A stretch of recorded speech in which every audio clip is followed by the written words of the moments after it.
పాకడం నేర్చుకో, దాని తర్వాత బిల్డప్ దగ్గర నడిచినట్టు. అందుకని నా దగ్గర ఓవర్ యాక్షన్ చేయకు, అర్థమవుతుందా? ఎంతవరకు అంతవరకే ఉండు నువ్వు. దిగిందిలే పెట్టిందిలే ఓవర్ యాక్షన్ చేస్తున్నాడు నా కొడుకు. ఎప్పుడు 24 గంటలు ఎత్తుకుంటే ఎప్పుడు బాగా నేర్చుకుంటావురా నువ్వు? 24 గంటలు ఎత్తుకుని ఉండాలి నిన్ను. ఎప్పుడు నువ్వు నేర్చుకునేది అంటున్నావు? పాకడం ఎప్పుడు నేర్చుకునేది? అప్పుడు నిలబడతాడు, పాకడం లేదు, అప్పుడు నిలబెట్టి నవ్వుతాడు, లేకపోతే ఏడుస్తాడు. ముందు పాకడం నేర్చుకో, తర్వాత మాట్లాడడం నేర్చుకో. మరి పీకింది ఎవరు నడుచుడు అంట. రేపటి నుంచి కిందనే ఎత్తాను, ఎత్తుకొని కానీ ఎత్తుకో నిన్ను. ఫస్ట్ పాకు. 24 గంటలు మనుషుల మీదే, 24 గంటలు మనుషుల మీదే.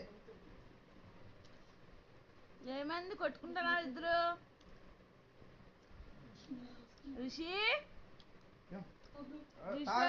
పాలు మానేసినాడు, తెల్లాక బిస్కెట్లే. ఇంకా నువ్వు పాలు తాగవు. చూడు రిషికి పోతున్నావు, మక్కగా అవుతున్నావు. అమ్మా రిషి, బూత్ పెద్దలే నా దగ్గర నిలుగుతావు నువ్వు. రిషి ఎందుకంత బిల్డప్ నాకు అర్థం కాకుండా ఉంది. కార్తీక్ చెప్తానా, నా దగ్గర మర్యాద ఉంటే సరిపోతుంది. కథలు పడినావు అనుకో, టైం టు టైం తిను, తినకపోయినావు అంతే నీ పని. రిషి, అరే రిషి, ఓమైందమ్మా? అనుకో డైపర్లు రెడ్డీలు బనీలన్నీ సర్దుకొని పాల ప్యాకెట్లన్నీ సర్దుకొని దిగులు ఇంటి మధ్య ఉండకు. టైం టు టైం తినేటట్టయితేనే ఇంట్లో ఉండు. మనుషుల మీద ఎక్కువసేపు ఉండకు. తాగడం నేర్చుకో ఫస్ట్. ఎంతసేపు మనుషుల మీదేనా? రిషి ఓమైందమ్మా? డాడీ తిడుతుండా?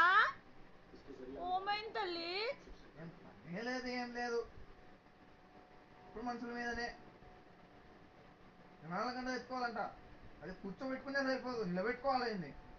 మనుషుల మీద ఎత్తుకొని తిప్పాలా, ఇదే పనే మాకు. ఏం అడుగుతున్నావు? కొట్లా బయట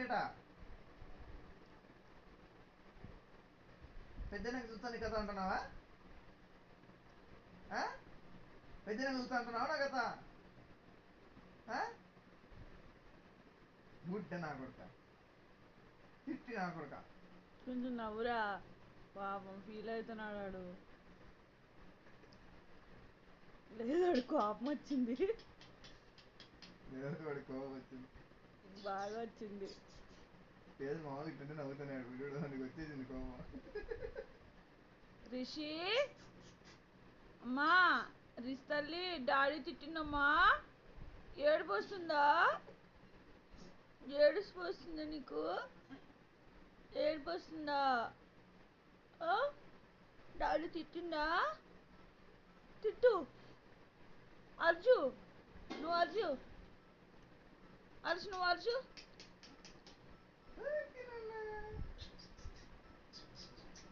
కోపం వచ్చింది వాడికి.